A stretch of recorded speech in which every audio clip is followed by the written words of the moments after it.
The year was 1535. The morning mist clung to the Thames like a shroud, muffling the city's restless breath. From the alleys of Southwark to the cobblestones of Cheapside, London was awake, not for trade, not for prayer, but for death. The air was damp and cold, thick with the smell of river water and the distant tang of iron. Bells tolled somewhere beyond the fog, their mournful peal rolling across rooftops like a summons no one wished to answer. By the tower, the crowd began to gather, drawn not by curiosity alone, but by that dark, human hunger to see a man who once walked among kings brought low before their eyes. They came for a spectacle, for the clean certainty of the axe, for the moment when history would pivot on a single heartbeat.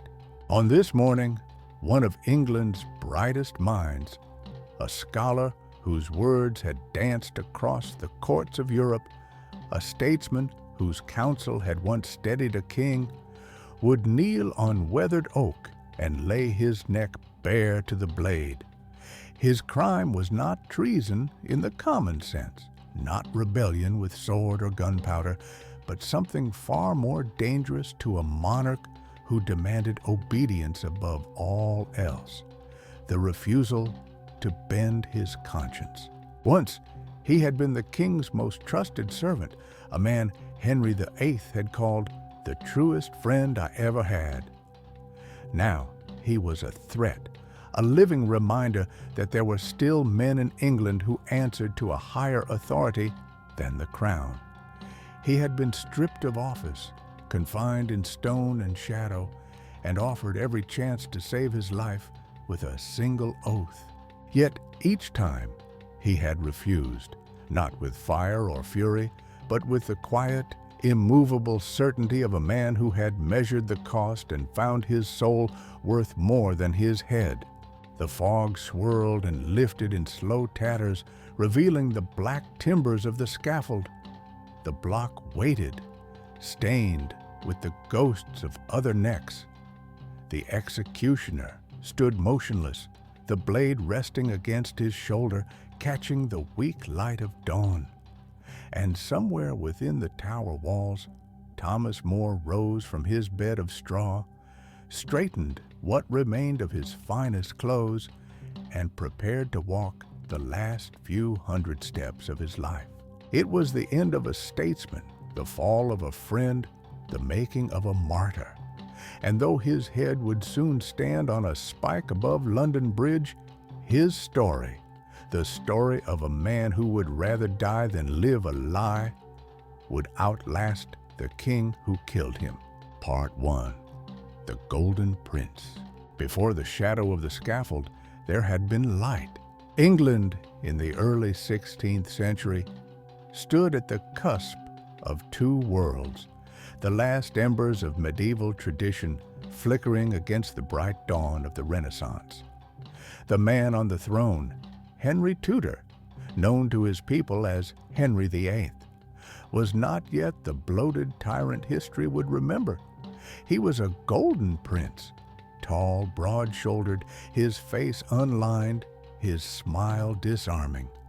He rode like a knight from legend, hunted with the grace of a hawk, and spoke with the cultivated wit of a scholar. His court glittered with music and poetry, with the voices of humanist thinkers who spoke of reason, virtue, and the perfect ordering of the state. Among them stood Thomas More. Born to a merchant family, he had risen not by bloodline, but by brilliance. He mastered the law, shaped words into weapons sharper than any sword, and dreamed aloud of a better world in his book, Utopia. It was this rare blend, the jurist's mind, the philosopher's heart, that caught the king's eye. More became Henry's confidant, the voice the monarch trusted when others fawned. Together, they debated theology, governance, the fate of Europe itself. For a time, it seemed an age of reason had truly begun. But reason has never been safe in the company of kings. In the echoing halls of Whitehall Palace, behind tapestries of saints and battles, another story was quietly forming. A story not of friendship, but of desire. It began with a queen who could not give her husband a son, and a young woman who refused to be anyone's mistress. And it would end with a blade over a block. Part 2. The Queen, the Mistress, and the Break with Rome. For nearly 20 years, Catherine of Aragon had been England's queen, pious, dignified, and in the king's eyes, cursed. She had given him a daughter, Mary, but no living son to secure the Tudor line. Each miscarriage, each stillbirth was a shadow across the marriage bed, a whisper in the corridors of God's disfavor. Then came Anne Boleyn. She was not the kind of woman kings took to wife, not a foreign princess, not a meek court beauty. Anne was fire-wrapped in silk, with eyes that weighed every word and a mind as quick as any man's. She would not yield to Henry's advances. No title of mistress, no whispered promises in the dark. She wanted a crown or nothing. For Henry, desire sharpened into obsession, and obsession, when denied by Rome, turned to rage. The Pope would not grant an annulment, not while Catherine's nephew, Charles V, ruled as Holy Roman Emperor. Political alliance outweighed even a king's passion.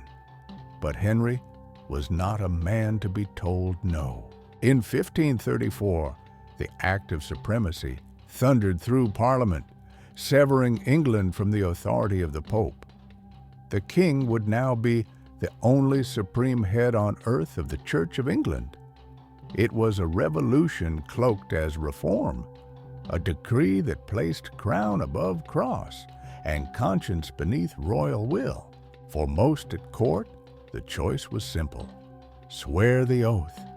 Keep your lands, your titles, your life. For Thomas More, it was no choice at all. Part 3. Silence is treason. Thomas More stepped away from the throne quietly. In 1532, he resigned as Lord Chancellor, claiming poor health. It was a polite fiction, one the court understood without speaking aloud. He would not be party to the king's marriage to Anne Boleyn, nor to the severing of England from Rome. When the oath of supremacy came, courtiers queued to sign their loyalty. Some believed in the new order, most believed in survival. More came when summoned, not with protest, but with silence. He would not swear. He would not explain. It was a dangerous kind of defiance. No fire, no slogans, no rallying of followers, just a refusal. And refusal, in the eyes of a king, is a seed. If one man can stand against the crown, others might follow. Henry's patience thinned. He had loved More once, called him a man for all seasons. But affection curdles quickly in the heat of power. The king saw not a friend, but a threat, a living reminder that there were still men in England who answered to a higher authority than his own. In April 1534, the order came. The gates of the Tower of London closed behind Thomas More with the sound of iron sealing fate. The bell tower became his world, a damp stone cell, a straw mattress, a wooden table, a slit of light high in the wall. Days bled into nights. His eldest daughter, Margaret, came when allowed, her visits a brief flicker of warmth in the cold machinery of royal justice. And still he would not bend. Part 4. The Tower and the Last Temptations. The Tower of London had stood for centuries, swallowing enemies of the crown into its stone belly. Now it swallowed Thomas More. His cell in the bell tower was a damp, circular chamber. The air smelled of mildew and cold iron. Rain crept through cracks in the stone. Rats scurried in the straw at night. He was given no special privileges, no velvet cushions for the king's former friend. A man once robed in silk now ate from a wooden bowl, drank from tin, and slept under the weight of England's winter air. Margaret came when she could. She brought small comforts, a scrap of bread better than the Tower's rations, a letter, the warmth of her hand on his. But each visit carved deeper lines into her face. She could see him shrinking, the broad shoulders narrowing, the cheeks hollowing, the fire in his eyes banked but not extinguished. The king's messengers came too, but with different gifts: freedom, lands, a return to his family, all for the price of a few words, the oath spoken aloud. More refused, always gently, always without condemnation for those who had already sworn. They do what they must. I do what I must. His defiance was not in tone, but in the unyielding fact of it. Then, in June 1535, came the blow meant to break him. John Fisher, the Bishop of Rochester, his friend, his ally in conscience, was led from another cell to the scaffold. Fisher's crime was the same as More's: silence in the face of the king's supremacy. His head was spiked above London Bridge before the week was out. From his window slit, More could not see the execution, but he could hear the murmurs of it carried on the wind. He knew then that his own path was sealed. The king had spoken his message in blood. Not even the most venerated churchman would be spared. In the stillness that followed, More prayed, not for escape, but for the strength to walk to the block without fear. Part 5. The Trial. On the 1st of July, 1535, Thomas More was led from the Tower to Westminster Hall. It was a place he knew well. Once he had presided here as Lord Chancellor, his voice carrying above the murmurs of courtiers and petitioners. Now he walked in as a prisoner, chains clinking at his wrists. The hall was cavernous, its hammer-beam roof lost in shadow, sunlight slanting through high windows onto rows of faces. Some watched with guarded sympathy, others with the cold detachment of men who knew the verdict before the trial began. Thomas Cromwell sat among them, the king's iron-fisted minister, his eyes fixed on the accused like a hawk on prey. The charge was high treason, not for rebellion with sword or army, but for maliciously depriving the king of his title as supreme head of the Church of England. The Crown's case rested on the testimony of one man, Richard Rich, the Solicitor General. Rich claimed that in a private conversation within the Tower, More had denied the king's supremacy outright. It was a damning statement, if true. More looked at him with something between pity and disbelief. "If I were to hazard my soul for anything," More said evenly, "it would not be for the word of so poor a man as yourself." Gasps stirred the benches. It was not anger in his voice, but the measured scorn of a man who had seen the game for what it was. Yet games are decided not by truth, but by power. The judges had their orders. Legal principles bent like reeds in the royal wind. Guilty. The sentence was the full cruelty of treason, to be hanged, cut down alive, disemboweled, quartered.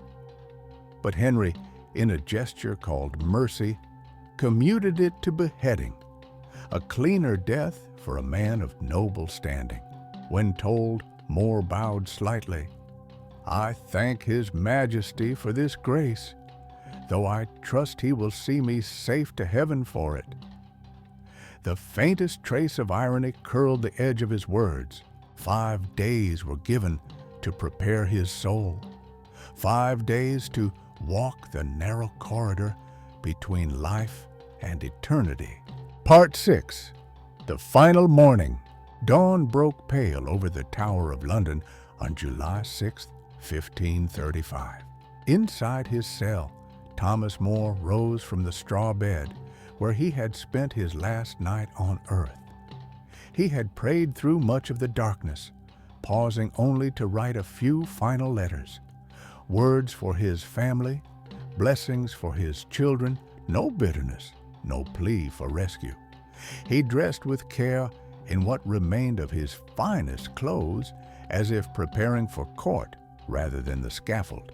When the guards arrived, they found him composed, even cheerful. He greeted them by name. Outside, the air was cool, the grass wet beneath the soldiers' boots. The walk from the bell tower to Tower Green was mercifully short, just a few hundred yards, but each step carried the weight of history. The scaffold stood waiting, a simple wooden platform, 4 feet high, the block of oak darkened by the blood of others who had come before. The executioner was there already, his face hidden beneath the hood, the long-bladed axe resting against his shoulder. Moore's legs were unsteady, months of confinement having thinned his frame, but his wit was still sharp. Turning to the lieutenant of the tower, he quipped, "I pray you, Master Lieutenant, see me safe up. For my coming down, let me shift for myself." A ripple of nervous laughter ran through the watching crowd. Standing before them, he was granted the customary right to speak. His voice was steady, carrying across the green. "I die the king's good servant, but God's first." No more, no less. He forgave his executioner in advance, asked the people to pray for the king, and knelt. The block was cold beneath his cheek. He adjusted his position, careful to keep still. A brief prayer passed his lips. The axe rose. For a moment, it caught the sunlight. Then it fell, swift and sure. One clean stroke, and the man who had once been the conscience of England was gone. Part 7. The head on London Bridge. The body was taken away at once, wrapped in coarse cloth and hidden from the crowd. But the head was the king's prize. By law of treason, it was claimed immediately by royal agents. They carried it to a chamber where a fire burned low, and there it was parboiled in brine to slow decay. By evening, the once living face of Thomas More, pale, serene, the eyes now glazed, was fixed upon an iron spike and borne through the city. London Bridge had long been a gallery of warning. Above its gatehouse, the heads of traitors watched over the tide, their skin blackened by weather, their features twisted by death. Now, among them, More took his place. His head was turned toward the heart of the city, so that every merchant, every sailor, every child crossing the bridge would see what came of defying a king. The message was clear. No learning, no virtue, no past service could shield you from the axe if you stood in the monarch's path. And yet, something unexpected happened. Many who passed beneath that grisly display did not turn away in fear. They lingered. Some whispered prayers, quick and furtive. Others looked up in silence, as if in defiance of the warning. The dignity that had marked Moray's life seemed to cling to his death, resisting the king's intent to reduce him to a cautionary tale. Among those who could not bear the sight was his eldest daughter, Margaret. The story, half legend, half truth, tells that she bribed the bridge keeper when the head was finally to be removed. That night, beneath her cloak, she carried it away, pressing it to her chest as though to return it to the body. She kept it safe for the rest of her life, a relic not of defeat, but of faith held to the end. Part 8. The Legacy. History moved on. Kings died, queens fell, parliaments rose and broke, and London learned to live with its ghosts. But Thomas More did not fade. He kept returning. In sermons and study halls, in law courts and classrooms, in the private tug-of-war where a single conscience stands against a larger command. England paid dearly for the king's new order. The break with Rome rewrote loyalties, split parishes, turned neighbors into rivals, and sent more men to the scaffold in the name of zeal and security. In that long season of fear, More's silence became a mirror. It asked each subject and each ruler what law is for, if not to restrain power first in the one who holds it. Writers argued about him. Some called him obstinate, a brilliant man who could have lived long and done much had he only bent a little. Others saw the point too clearly to miss it. If conscience is negotiable, it isn't conscience anymore. The quarrel never really ended. It only changed costumes as centuries passed. Beyond England, his name became a shorthand for integrity with a cost. Scholars quoted him. Lawyers studied his trial to learn how procedure can be dressed up to strangle justice. Statesmen invoked him when the machinery of government pressed too hard on the soul. In 1935, 400 years after the axe fell, the church raised him among the saints, not for politics, but for fidelity. The gesture did not erase the blood, but it admitted the truth. Some defeats are victories that arrive late, and still the image remains. A man mounting a fragile platform, joking to steady the hands of others, speaking one clean sentence before kneeling to die. No manifesto, no mob, just a final line drawn where he believed God had drawn it first. The legacy is not comfort. It is a question that refuses to go away. When the oath is easy and the reward is near, when the room expects your signature and the future seems to depend on your silence, who are you then? What is a life worth if it prospers by saying what you do not believe? What is a state worth if it cannot bear one honest dissent? Thomas More left no utopia behind. He left something harder and therefore more useful, a working example of courage scaled to a single human life. Not the courage to overthrow a kingdom, but the courage to lose everything rather than betray the one thing that told him who he was. And so, his story does not close with the thud of an axe. It ends wherever a solitary voice without rage or spectacle says no and means it.